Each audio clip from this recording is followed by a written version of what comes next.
Here's a fun fact. Some of the oldest tools used by our ancient human relatives are known as the Aldewan tools, which date as far back as 2.5 million years ago. This consisted of a stone used to chip or flake another stone to give it a sharp edge shape for cutting and slicing. There were also others that were used as hammerstones. Fast forward 2.5 million years later, and here we are with a more modern tool. In this case, it's the Super Tool 200. Now, the Super Tool 200 was released back in 2001. This tool itself has already gone down into history as well as it is no longer being produced. It was retired back in 2005, only 4 years after its release date. Even though it's been retired, many people still use it as their daily EDC. And for obvious reasons, as this is a well-built multi-tool that can be used by the vast majority to accomplish many tasks such as electrical, mechanical, or it can also be used while doing leisure activities like gardening or camping. Tools in the past were used for survival, and even in the present, that is still true. That's why it is important, in my opinion, to own tools or multi-tools like the Super Tool 200. We as human beings need tools like this to survive. All the one tools were made of stone. This tool is made of stainless steel. But would a multi-tool like this be a great option for our ancestors? Now let's take a look at the tools included. But most importantly, let's take a look at some of the useful tips and tricks that would make our human ancestors wish they had one of these instead. The Super Tool 200 comes with 18 tools. This also includes a lanyard, which can also be used as a tool to bend wires or thin nails. So this can technically be considered as tool number 19. If you can find a use for it, you can consider it a tool. That's what our ancestors did with rocks, right?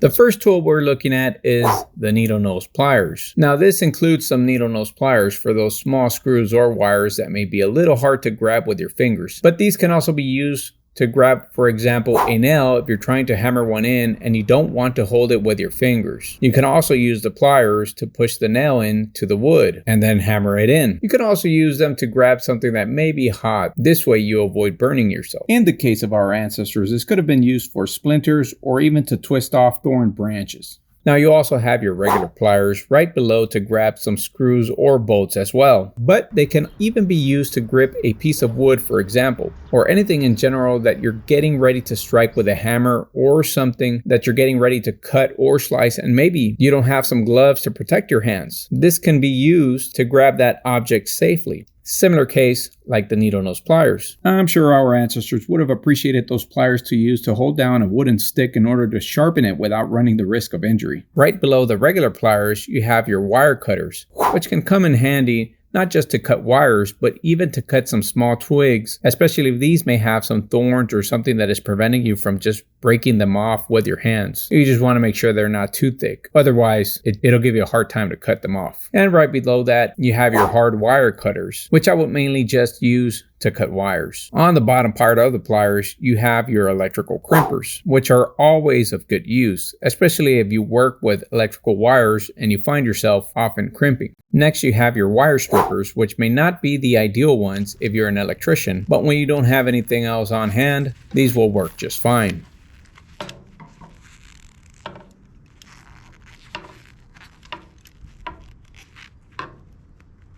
Next, we have the blade. Now, the blade is 3 inches long. It may not be the biggest blade, but we all know that the knife has many uses. Just as long as the knife is maintained sharp, it'll cut through rope and carve through wood without a problem. It can also be used with the fire striker to start a fire.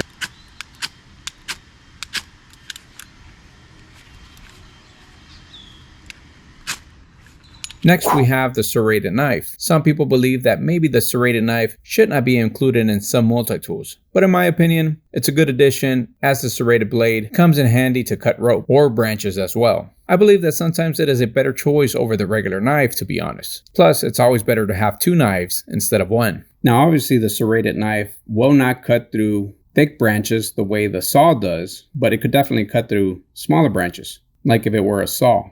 But obviously for anything that's a little bit too thick, then yes, you want to stick to the saw. Next, we have the saw. Thanks to those sharp teeth, this does an excellent job sawing off those small branches for your fire.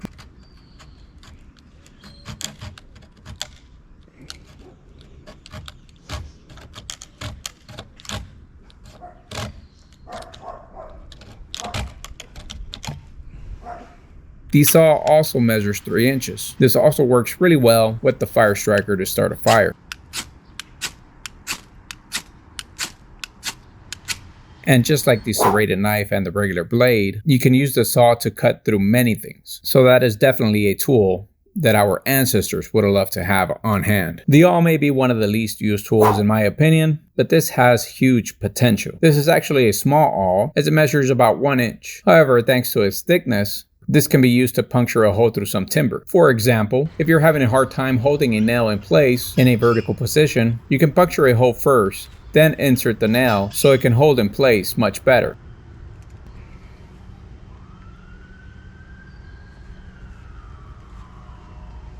You can also use it to puncture a hole all the way through the timber if that is your intended purpose.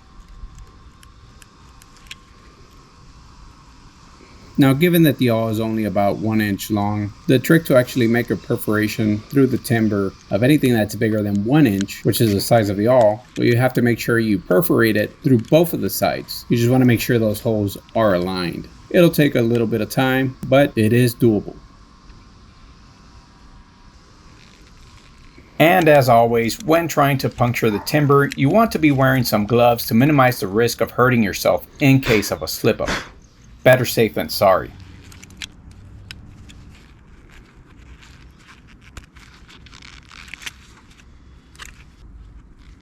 Next, you have the ruler, which in my opinion may not be so useful, but when you don't have anything else to measure, this will get the job done. That is, of course, if you're measuring something that may be small in size. You just have to make sure that the bottoms meet together in order to get a more accurate measurement. Next, we have the can opener, which can always be used for multiple purposes, not just to open canned food, but it can also be used with a fire striker to start a fire, or it can also be used to lift objects thanks to its hook design.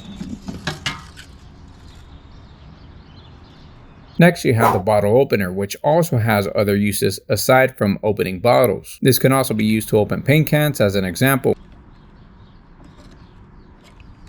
Now, you just want to make sure that as you're prying it open, you want to go around the can so you won't put too much pressure on the tool and end up breaking it or damaging it. And just like the can opener, this can also be used to lift objects that fit in the indentation of the opener. Next, you get your wood and metal file. The good thing about the wood file is that you can use it to make some wood shavings if you're looking to start a fire. Next, you have your Phillips screwdriver. I wish this was a replaceable one. Unfortunately, it isn't. The only reason I would want it to be replaceable is just in case I were to damage the Phillips head, but it still does a great job for its intended purpose. Finally, you have 3 flathead screwdrivers, which we know have multiple uses aside from removing flathead screws. Sometimes they can be used to remove some Phillips head screws by using one of the edges as it fits right into the Phillips head screws. They can also be used as a pry bar to open cans or to separate boards, and it can also be used as a wedge to split timber. I'm certain that this would have eventually been used mainly as a pry bar for timber or nuts. Overall, the Super Tool 200 would have had great survival uses back then as it does today. I'm not sure though how long it would have taken them to figure out how to even open and use the tools, let alone how to use the locking mechanism, as that alone is a challenge for some even now. It's a good thing that it's been improved and we now have better versions of it. So is the Super Tool 200 still an ideal tool to have 2.5 million years ago? I believe it would have been just like the iPhone of our time. And who knows, maybe if our ancestors would have had this tool back then, maybe we would have been far more advanced right now. But let me know, what do you think? Would our ancestors have found this tool very useful? What other uses do you think they would have had for it? How long before they would have figured out how to use it? 1 year, 1,000 years, or even longer? What do you think? If you watched until this part of the video, I'd like to thank you for your time. I try to make these videos for entertainment, to show not only what's included with the tool, but also what can be done with the tools, as I believe tools are very important for our development as human beings. Anyways, that's all I have for y'all today. Please don't forget to like the video and subscribe to the channel if you found this entertaining. Thank you for your time, have yourself a great day, and I'll see you in the next video.